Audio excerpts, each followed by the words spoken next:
Me and my husband, we're going through some very bad times together, and we asked my sister-in-law if we could just please stay in her house just for a little bit until we get settled on our feet. Well, I didn't expect my sister-in-law to agree, and I definitely did not expect her to turn me into her maid, making her food. She even wanted me to run her bath water. Oh, and yeah, watch her brat 24/7. I'm not going to do it, guys. Let me tell you about this nightmare. Family is no longer what it ought to be. People you call your own should be able to help you move forward in life and not hinder your progress by tying you down to it. This is the issue my husband Liam faces with his people. Liam and I have been dating for about 4 years. We both graduated from college at the same time, and we're trying to financially stand firm before we talked about taking our relationship to the next level. I've never met Liam's family because we want to keep our relationship a bit private, till we were ready to get married, but I had heard a lot about them, and this was because they were always introducing one form of drama or the other into Liam's life. Liam was the first child among the 2 children his parents have given birth to. He had a younger sister who can be regarded as never-do-well. His father was bedridden. He had a series of illnesses which included a partial stroke, high blood sugar, and some other things. The whole family had lived off his father's pension, and though Liam was eager to make something out of his life so he could support them, his mom and younger sister Carla did not make it easy for him. They expected that rather than go out and apply for jobs, he should stay at home and take care of his dad. This was something his mother or sister, who did not go to college, did. Well, anyways, Carla did not go to school, and this was not because there was no money, but because she just preferred a life of wantonness to be useful. The few times that she had been forced to take care of her dad, she did it so begrudgingly that he always felt like a burden afterward. This was the major reason why Liam had spent most of his time looking after his father, and no matter how much I tried, just to make him see that he insisted that his mom or sister helped out so he could make something out of his life, and he refused. He only decided to get a job when his father compelled his mother and sister to be the ones to look after him, so Liam could go and focus on himself. His father had a better understanding than the whole of them, and Liam's mom and sister could not welcome the idea of being the only ones who could be looking after his father, and they suggested that they hire a maid. He noted that he was going to do so, but they were to note that he would not spend a dime of his pension on them, as, he would just use it to pay whoever would be hired to look after him. They reluctantly decided to take on the duty as they saw it as a better option to fend for themselves. Liam got a job within 2 weeks after he had left the duty of taking care of his dad to his mother and younger sister Carla. Well, I was happy that my man had gotten a job, as it meant that we were closer to being financially ready for marriage. But Liam almost did something shockingly. He approached me just a month after he had begun working to tell me that he was contemplating resigning from his job. He said it's because his mother and sister were not taking good enough care of his dad. And even though his dad never really complained about it, he could see that his dad's health was on the decline. He had confronted his mother and sister about it, but they simply asked him to resign and come do it himself if he felt that they were terrible at it. It was a good thing he told me about his plan before he executed it, because I talked some sense into him, Even though Liam had gotten a job, he would most times attend to his dad when he returned home, really tired and just needed to rest. I reminded Liam that he was not growing younger and he needs to start his life. I told him that the reason his siblings were just taking care of his dad the way that they did was because he was still around, and they knew that he would feel really bad about it to the point of quitting his job. So I asked Liam to move in with me so he could be far away from the distraction that his mom and sister were trying to create. He told his father about his desire to move out, and his father was in full support. He, however, promised to come every weekend to personally attend to his dad. Liam had been at my place for just 2 days when his sister Carla showed up at my doorstep. It was the first time I was meeting her, and I knew that she was in trouble. So I welcomed Carl into my home, but the only reply I got from her was, "So, you're the one encouraging my brother to abandon his family." I acted like I did not hear the statement, and Carla and Liam spoke, and the reason Carla had showed up at my house was to ask Liam to come back home because he was needed there. She said that she wanted to travel for a few weeks, and their mom had claimed that she could not take care of their dad by herself. So Liam asked his sister if the purpose of the journey she wanted to make was a job or maybe academic related, but she was not straightforward with the answer. She only claimed that it was really important to her. Liam did not need anyone to tell him that his sister's journey was important to her, as she claimed it was, but it was not of value. It was just going to be like one of the previous escapades where she would go away for a week or two and return home drunk afterward. So, he tried to talk some sense into her by pointing out the fact that abandoning her father for something that did not add any value to her life was wrong, but Clara flared up. She challenged Liam by telling him that, quote, the man he wanted her to take care of was equally his father, and he had no right to expect her to pause her life to do so, while he lived his. And Liam was now willing to have her start a drama in my apartment, so he immediately asked her to leave. Carla left my house, but she threatened to embark on her journey no matter what anybody said. So Carla carried out her threat shortly after, and Liam got to know about it a few days after she left the house and allowed her mother alone to take care of the dad. You know, a job which Liam's mother did very poorly. So, upon hearing that his sister had actually embarked on the trip, Liam immediately resigned from his job and went back to stay with and take care of his dad.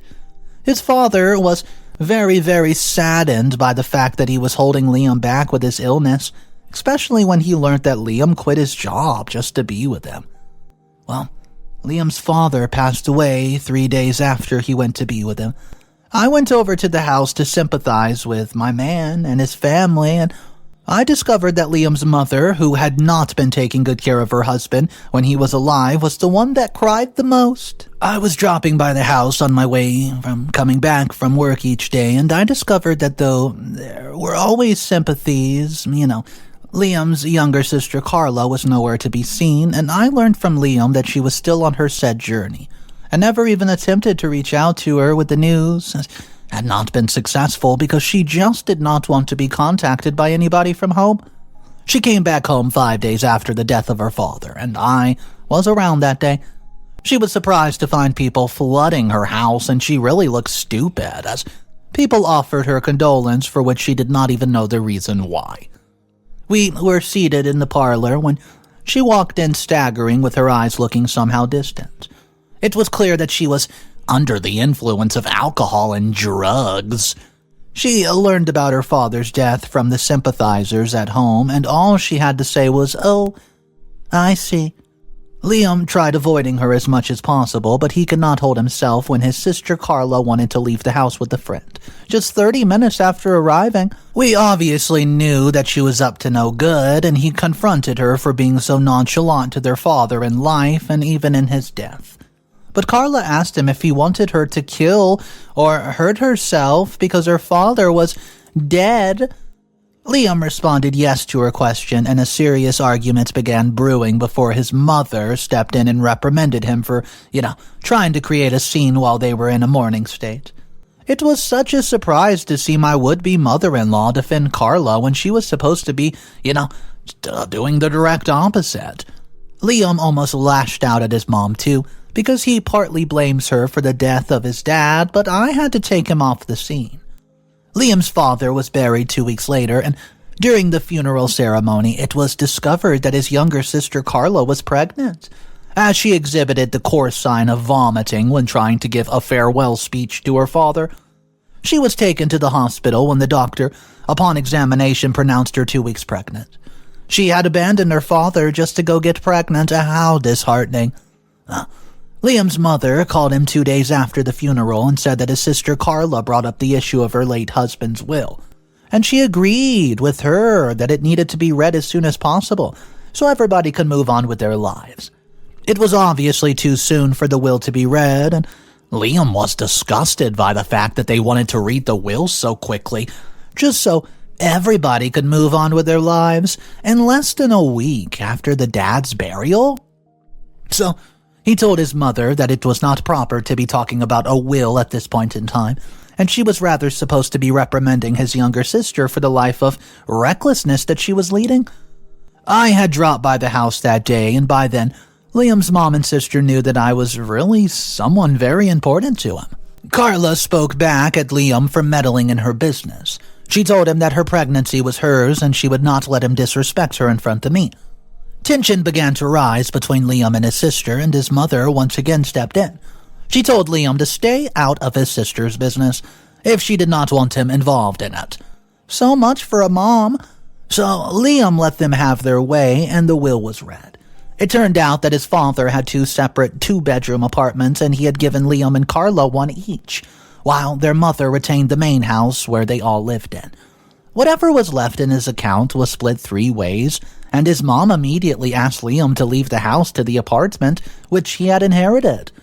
I found it odd that she was too keen to have Liam out of her home, but you know what, I kept my observations to myself. Liam moved in with me as, unfortunately for him, the apartment which his dad had passed on to him was in need of serious reparations, and there was a lot that we needed money for.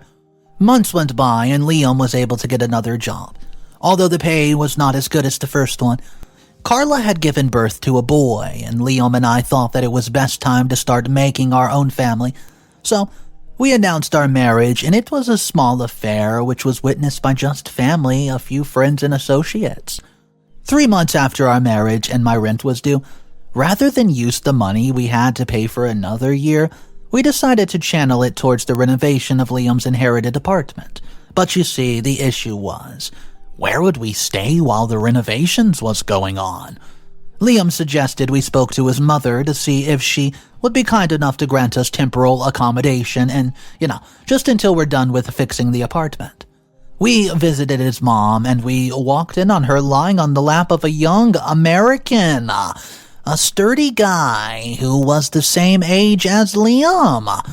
The scene was very embarrassing, and though there was nothing wrong for her to find love again, you could tell that this was not love, but a relationship of benefits. She had really moved on. I chuckled on the inside, as it was clear to me that the reason she wasted no time to send her son out of the house was obvious. She wanted to live life without having to worry what anybody had to say about it. The young man greeted us warmly, and you know what? We were cordial. Liam told his mother that we wanted to speak with her in private, and this young man did not wait to be told to give us some privacy. He simply, stood up, looked at Liam's mother and said, "Babe, I'll be in the other room if you need me."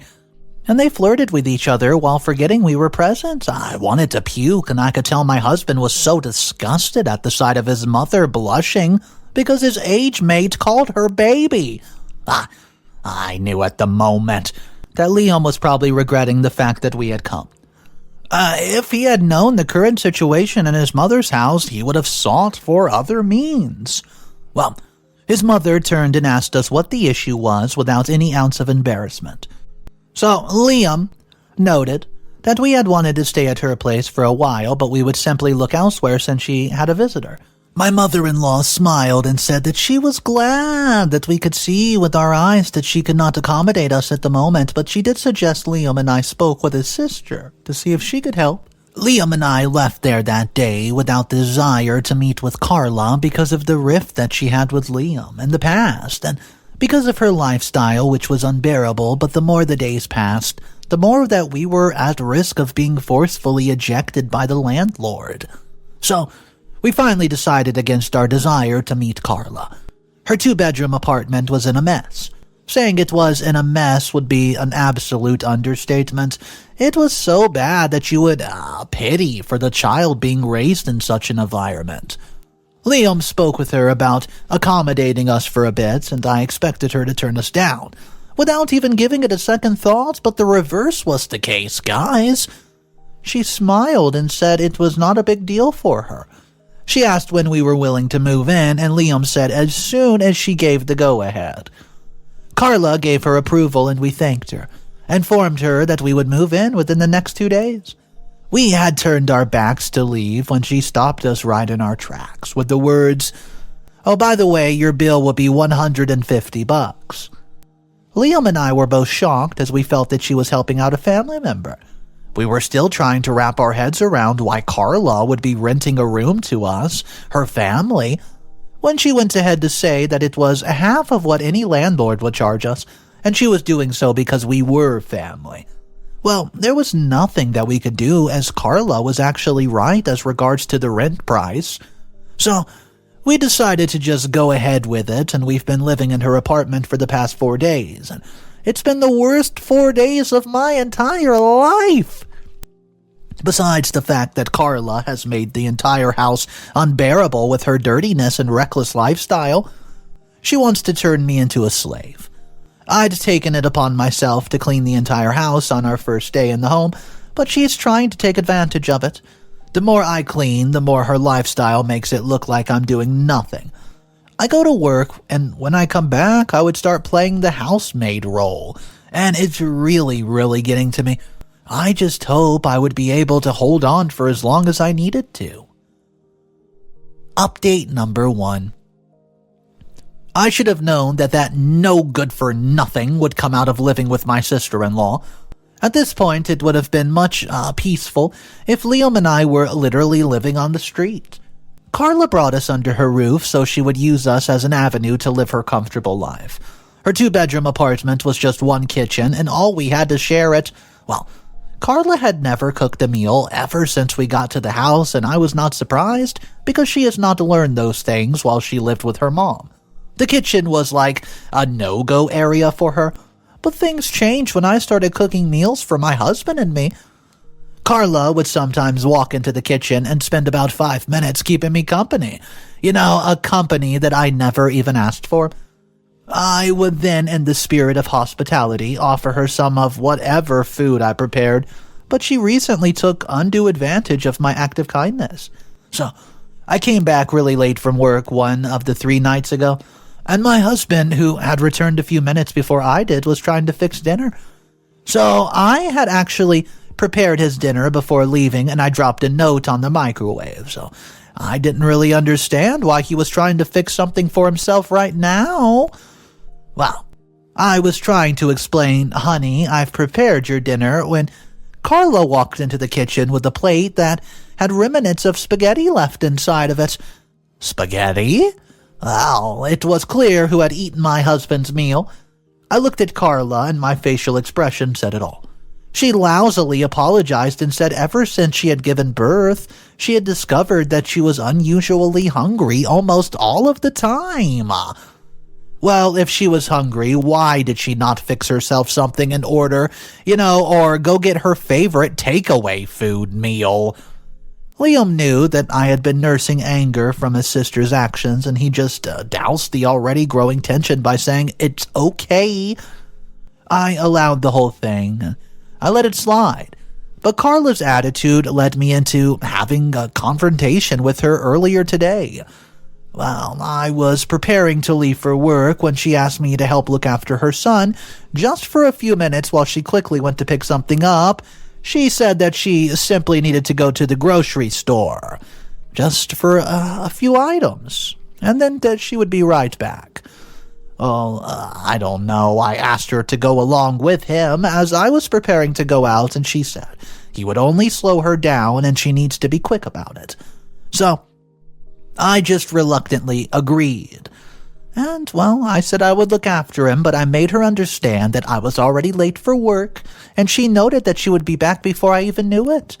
This was around 12 p.m., so I waited for Carla for hours, and she did not show up. I called her phone, but she refused to answer. Just then, I knew I've been played. I was so stupid because I've been a little more observant. If I would have been, I would have noticed that she dressed too good for somebody who wanted to just pick up a few items from the grocery store. I played the nanny till Carla finally came back later that night. She wanted to act and say, well, what was supposed to be an apology, but I was not ready to put up with that nonsense, and I immediately rebuked her for lying to me. You know what? Carla reacted. She said that I was to be grateful she was letting us stay in her home, and helping her look after her son was the least way I could show gratitude. Liam didn't want us creating such a ruckus, but I was ready for anything. We were not paying her to stay at her place. I mean, what right did she have to make these demands? Liam took me to our room and asked me to just be patient enough as we would soon leave Carla's place and be free of her stupidity. Everyone's currently sleeping while I'm typing this with rage. I just hope I can hold myself till I leave the house. Update number 2. Hey guys, it's finally happened. The long-awaited fight between my sister-in-law and I have finally arrived. So, days went by with Carla avoiding me, and it was the wise thing for her to do because I was looking for every opportunity to tear her to shreds. Carla came to meet me this morning while I was preparing for work and apologized for the other day. Her apology was coming because she obviously needed something, and so the apology meant absolutely nothing to me. I just looked to see where she was heading with the whole thing, and she asked me again to babysit her son as she needs to attend a job interview. An interview which she claimed she was already late for. I knew there was no job interview anywhere, and she's just wanting me to take care of her kid, so she could go party the whole day away. But I was not going to put my own job in jeopardy just to encourage her excuse. I told Carla I could not do it. I can't do what she's asking as I equally need to go to work, but her request immediately turned to a demand. She demanded I stayed back from work to babysit her child, otherwise she would throw me out of the house. I looked her in the face and told her that she was raving mad and could not do as such, and I picked up my bag after I was done with my preparation, and I was leaving for work when Carla started throwing my things out of the house. So I immediately called up my husband and told him that his sister had started exhibiting symptoms of madness. Liam immediately started rushing to the house.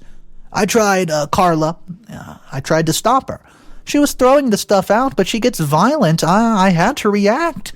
Liam met me beating up his sister, and after he separated us, she began asking him to take me and leave. Liam told her that she was oh so wrong to go ahead and ask us to leave because I refused to do her bidding. He noted that she had no right to demand I ran errands for her, but Carla was not listening to what was being said to her. She just took up her phone and began calling the police to report an incident at her place. Liam tried to stop her, but she refused, so he called their mom to tell her what's happening, and so, peradventure, she could call and dissuade Carla from the drama that, she already started acting up, and his mom told him to not get her involved in our troubles before going ahead to end the call. The cops arrived and the scene there, after listening to the whole story, told Carla that she was in the wrong and had no right to eject her tenants who had not defaulted without a prior notice. Carla was so mad, but there was nothing that she could do to us. She just stormed inside, slammed the door, and I ended up not going to work today, and though I wanted to call, my phone's been damaged during my fight with Carla. I would, however, report for work very, very early tomorrow. So yeah, I'm currently not at peace with my landlady. Update number 3. Thanks to Carla, I've been indefinitely suspended from my job for lack of commitment. I was preparing to leave very early this morning when I received a text from the Human Resource Department. I picked up my phone and made a few calls to the office and got the news confirmed. I broke down and began to cry in the kitchen where I was. Liam asked what the issue was, and I told him I had just lost my job. His sister was there, and she wore a smile around her face. Liam took me to the room where he consoled me before I would unleash my wrath on his sister.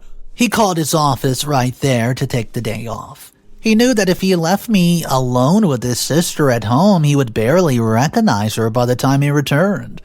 I decided that I was going to make Carla pay. I befriended her and acted like I had no grudge at all. In fact, I spent most of the time taking care of her son while she went out. This was exactly what she wanted, and it was what I was giving her. The problem is, I would give her more than she ever asked for. Our home was fixed, and my husband told me that we could finally move out. Carla had let her guard down around me at this time, and she was really getting used to having me slave around for her. So I asked my husband to move into our apartment while I spent one more week with his sister. He was surprised at how close we had become, and he did not want to ruin the bond, so he left. I made sure Carla indulged in her ugly habits to the fullest of my ability by offering to take care of her son. Luck shone on me this evening when Carla came back home drunk and, well, on drugs from her intake. I left her lying on the parlor, which I had refused arranging, and I immediately called CPS, Child Protective Services, to report the case of an endangered child. While they were on the way, I called my mother-in-law to tell her that something serious had happened to her daughter Carla. The Child Protection Service got to the house, and I told them that I had come to pick up my stuff from my sister-in-law's house, only to discover that she had abandoned her child alone for hours. I told them she was hooked on drugs, and while I was still speaking, my mother-in-law showed up. I introduced her as the grandmother of the child, and though they were on the brink of taking the child away, they decided to hand him over to my mother-in-law while Carla, who was still under the influence of drugs and alcohol she had ingested, was taken to a rehab facility. I just got back home, and I've narrated what happened to my husband, but though he was not initially happy with me for staging the whole thing, he knew it was only a matter of time before his sister began subjecting her child to live in an unhealthy environment anyways. Update number 4. Final update. Hey guys, I'm just coming back really quick to tell you this update is about how my mother-in-law, who was not willing to take care of her husband, is now forced to take care of her grandson. My mother-in-law had visited Carla at the rehab facility where she was kept. And though some facilities don't allow for contact between patients and family, this one saw contact and support from willing family members to be very, very beneficial to the recovery process. You know, my mother-in-law told Carla that I had walked in on her as she was passed out. And that was when I called CPS. But Carla told her that she did not abandon her child. She noted that I accepted to take care of her son while she was out. The both of them realized right there that I played Carla like a fiddle. But there was nothing Carla could do. I mean, she could not leave the facility until she was declared free to go, and that would take a long while. My mother-in-law came straight to the house to confront me for what I've done. I was the only one at home when she came, and after she was done yapping and spewing curses at me, I told her that she was able to meet me at my home because her daughter, who was in rehab, had gotten me indefinitely fired. I told my mother-in-law that Carla deserved everything that she was getting, and she hauled a few more curses at me before leaving my home. Well, to my surprise, she returned during the weekend, and this time she was pleading with me to help take care of her grandbaby, as she could not take care of him anymore. Liam, who was at home this time, told her that she was supposed to be ashamed of herself for not trying to just discard her own grandbaby simply because he was, quote, getting in the way of her living her immoral lifestyle. He told her that he would not let me take in the child, even if I wanted to. Liam then asked his mom to leave our home and asked her to never show up again. While she was on her way out, I suggested that she gives the child up for adoption, but noted that she would have to face Carla once Carla is finally out of rehab and she could not produce her child. My mother-in-law left in shame, and I might even pay Carla a visit at the rehab center just to tell her that her mom is planning to give her child up for adoption. Or is that too far? So this story, in my opinion, was sad. And it was sad for everybody involved. I'm not just talking about Carla. I'm talking about everybody that Carla affected with her alcohol use, drug use, her addiction, and ultimately having to go to rehab, getting Child Protective Services involved. But I will mention, in the comment section, nobody was really talking about what this is going to do to that child. Yeah, I'm talking about Carla's kid, who is about to be passed around from family to family to family to orphanage home to an adopted family. I mean, this is so bad for this kid because it's going to grow up in possibly a toxic environment. And if it's not, it's probably going to wonder, well, what happened to my real family? Guys, I want to know your thoughts about today's story. And if you have any insight or experience being in a situation like this, either from OP, Liam, or Carla, let's talk about it down below. My name's Mr. Reddito. I narrate these stories every single day. And if you guys want to be a part of these daily videos, the best way is to subscribe. And if you just can't get enough, check out my other two channels as well, Mr. Reddito's Revenge and Mr. Reddito's Stories. You can just type those into the YouTube search bar or check the pinned comment down below. Guys, have a great day. I'll see you tomorrow. And of course, remember, it's cool to be kind. Peace.